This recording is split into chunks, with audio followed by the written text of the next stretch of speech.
तो अब अपने उस टॉपिक पर बात करेंगे। जैसे मृगशिरा नक्षत्र है, अगर मिथुन राशि में शुक्र हो, यदि मृगशिरा नक्षत्र पर है तो मृगशिरा का देवता डायटी जो है ना वो है चंद्र, सोम। उसके लिए आसान सा मंत्र है ओम सोमाय नमः, ओम सोमाय नमः, ओम सोमाय नमः। एक माला प्रत्येक दिन जीवन भर जप करते रहिए, आपको इसका लाभ जरूर मिलेगा। अगर आप जप नहीं कर सकते हैं तो इस नक्षत्र के लिए दान की वस्तु भी है खीर, यानी मृगशिरा नक्षत्र में खीर का दान करें। ये खीर किसी को भी दान दे सकते हैं आप। आपको समय का अभाव है तो जो आपको सामने मिल जाए, जहां आप दे सकते हैं, जहां देना आपको उचित लगे, आप किसी को भी दान दे सकते हैं, चाहे वो घर की मेड ही हो, चाहे मंदिर में जाके दीजिए, चाहे कहीं भी। ये खीर का दान। अगर खीर दान भी नहीं कर सकते हैं तो नर्सरी में जाइए, वहां से खैर का पौधा गमला में रखा हुआ मिलेगा आपको, खैर का पौधा लीजिए, उसको आरोपित कीजिए धरती पर, यानी पौधे को नया जीवन मिलेगा। करना क्या है, पौधा कब रोपना है, मृगशिरा नक्षत्र में ही रोपना है। खीर का दान मृगशिरा नक्षत्र में, और ओम सोमाय नमः जीवन भर जप करना है, दैनिक जप करना। वैसे ही अगर शुक्र मिथुन में है, अगर आर्द्रा नक्षत्र में है तो आर्द्रा के देवता है रुद्र, आर्द्रा के देवता है रुद्र। आसान सा मंत्र, लौकिक मंत्र, ओम रुद्राय नमः, ओम रुद्राय नमः। एक माला प्रत्येक दिन जप कीजिए।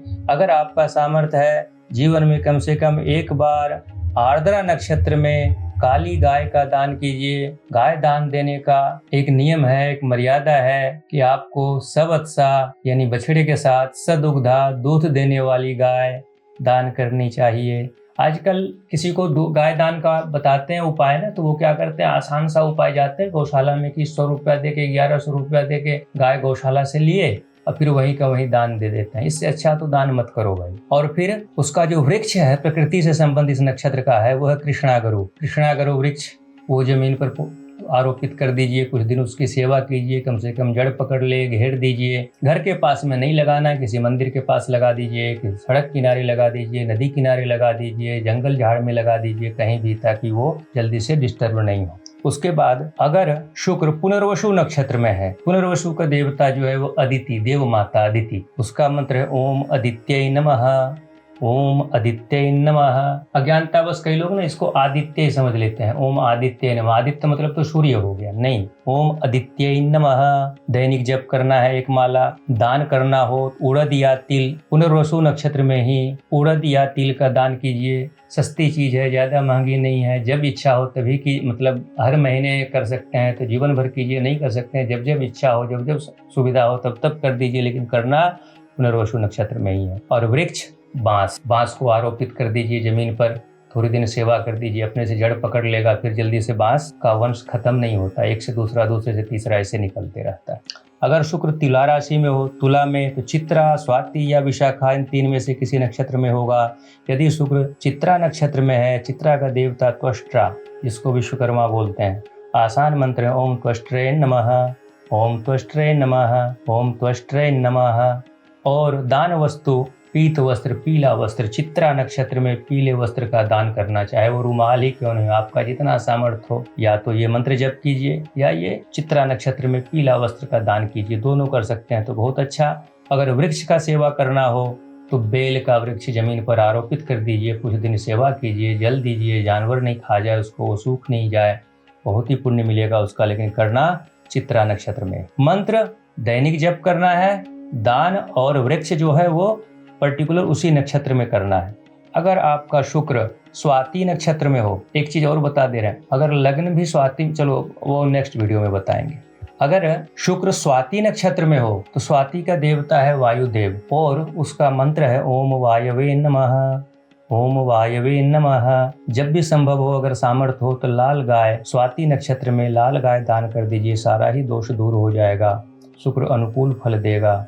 और उसका वृक्ष है अर्जुन, अर्जुन का पेड़ भी आप आरोपित कर सकते हैं। और यदि शुक्र विशाखा नक्षत्र में हो, विशाखा के देवता हैं इंद्राग्नि, ओम इंद्राग्निभ्याम नमः, ओम इंद्राग्निभ्याम नमः। ओम इंद्राग्निभ्याम नमः। और दान की वस्तु है तांबा। तांबा से निर्मित किसी भी चीज का दान आप कर सकते हैं, लेकिन करना कब है? विशाखा नक्षत्र में ही करना है। और वृक्ष है नागकेसर।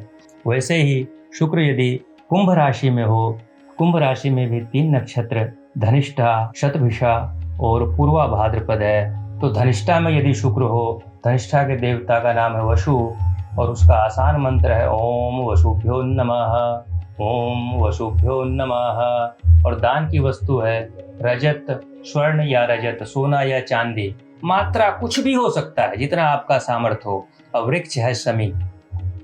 वृक्ष क्या है? शमी वृक्ष है। इनमें से कोई भी उपाय करें। अगर सब कर सकते हैं, आपका सामर्थ्य हो तो सारा ही उपाय कर लीजिए, नहीं तो कोई भी एक उपाय जो आपके अनुकूल हो आप वो कर लीजिए और इसका लाभ जरूर मिलेगा। प्रत्येक वीडियो में मैं बताता हूँ, मेरा बताया हुआ कोई भी सूत्र टेस्टेड है, कभी भी आपको अपमानित नहीं होने देगा, कभी भी बेकार नहीं जाएगा। उसके बाद शुक्र यदि शतभिषा नक्षत्र में हो तो शतभिषा के देवता वरुण महाराज जो जल के देवता हैं।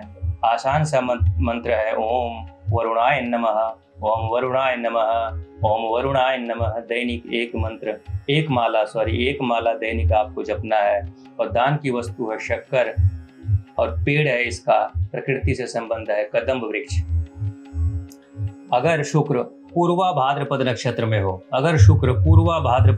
में हो, इसके देवता है पूर्वा भाद्रपद के अजय के चरण और इसका मंत्र है ओम अजैक पदे नमः, ओम अजैक पदे नमः, ओम अजैक पदे नमः। दान की वस्तु है स्वर्ण यानी सोना और वृक्ष है आम।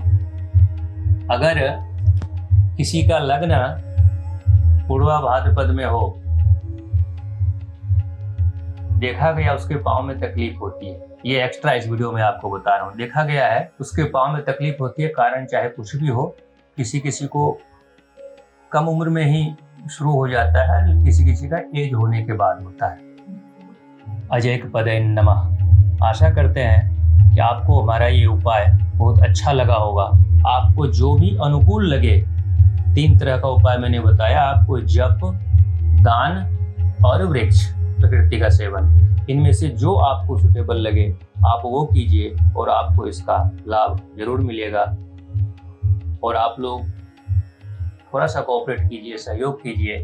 आप लोग प्रोत्साहित करते हैं तो और इच्छा होती है कि और अच्छे सूत्र आपको दें। ज़्यादा से ज़्यादा शेयर कीजिए, लाइक कीजिए, सब्सक्राइब कीजिए। और अगर आप में से कोई सीखना चाहते हो तो भी आप व्हाट्सएप करिए। थैंक यू, धन्यवाद।